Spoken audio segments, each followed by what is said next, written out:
When we go out shooting, we love to put a lot of lead downrange. Today, we're going to put down some copper.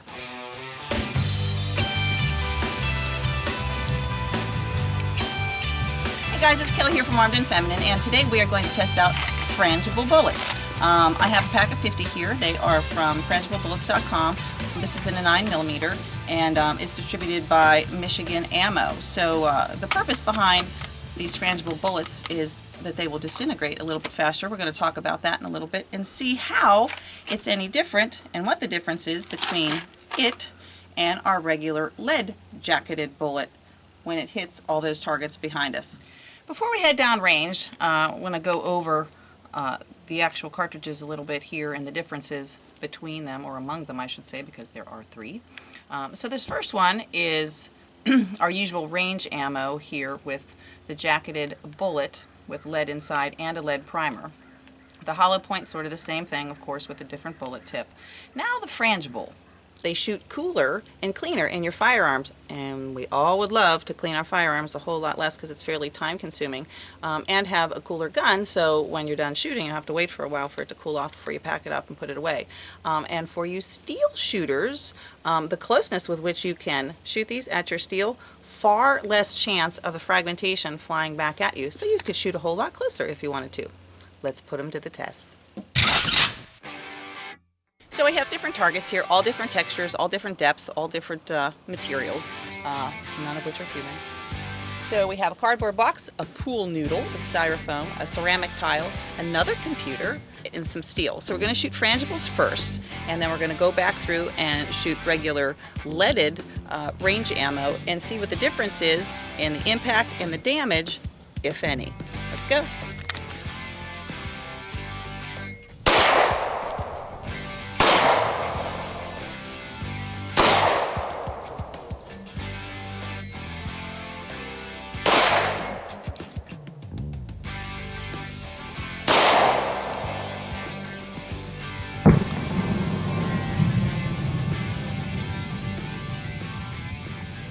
So our first target was just a plain cardboard box, and we did have penetration both at the front and in the exit. But we take this out, what we can see is some small fragmentation to the side of the box and some powder inside as well. So the pool noodle, which is a dense styrofoam, we had the entry and the exit, and I'm not really able to tell if it just shred apart, so maybe the GoPro will show us later what it did. But it clearly went through and exited. Our next one happened to be a regular ceramic floor tile, and that had clear penetration through it all over. So it did its job in terms of penetration, so if you're on the other end of that muzzle, it's working. So this is a different computer, but the same bag that we used for a different video. You'll remember then we shot from the other side going forward. A 45, a 9mm, and a 380. So here we clearly see the entry. It did knock it over. It did give a whole pile of computer junk right here. So if we open it up and see what happened, this is a new dead computer.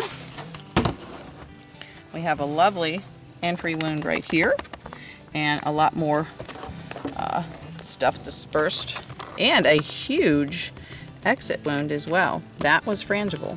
So this piece of steel that I shot was not AR 500. This here is just 1/2 inch like railroad steel that my friend who's a metal fabricator made for us. We're just field testing different types of things to see how they work, and what you will see is even though this was a frangible bullet, it gave a huge pockmark into that, but it still sounded pretty cool. So these are still in test mode. So back to the drawing board. Full metal jacket time. Let's go. Noodle.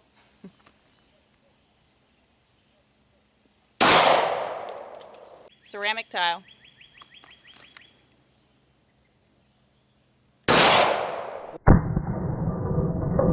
Whoa. Oh my word. Dead laptop. Didn't fall over this time. Steel 2-liter.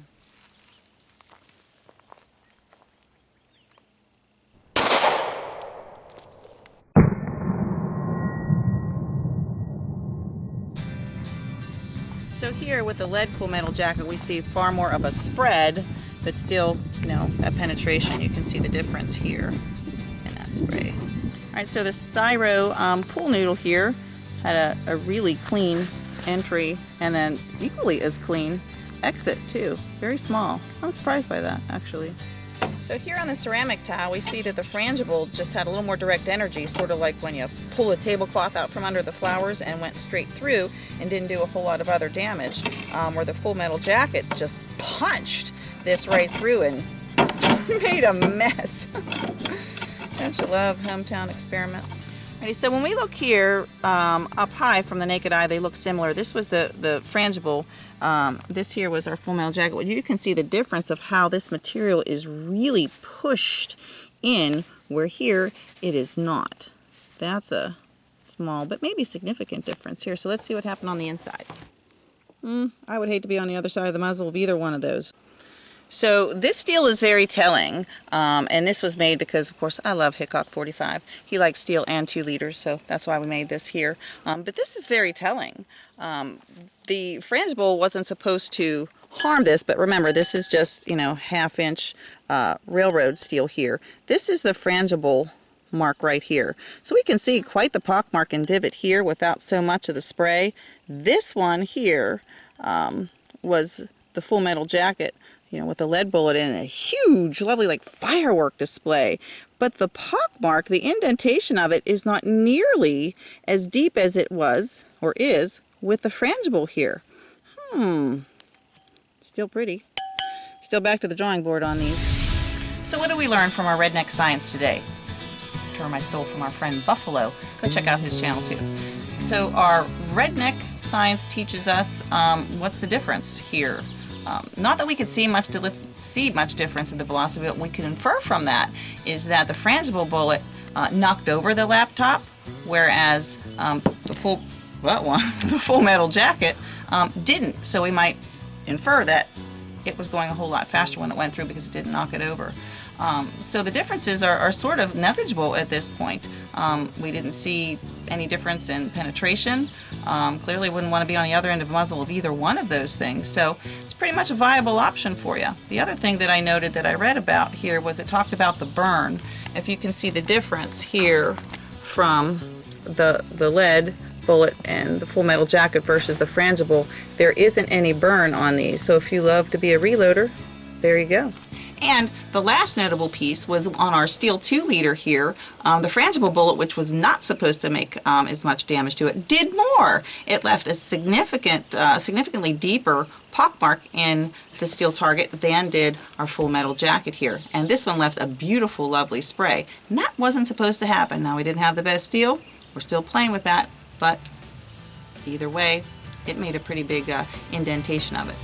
I'm Kelly from Armed and Feminine. Thanks to Buffalo for letting me steal his redneck science idea. Hit the subscribe button, leave us a comment if you like, and remember, it's your life. Protect it. So it's a matter of personal preference. What are you having, a stroke? Yeah. I didn't eat.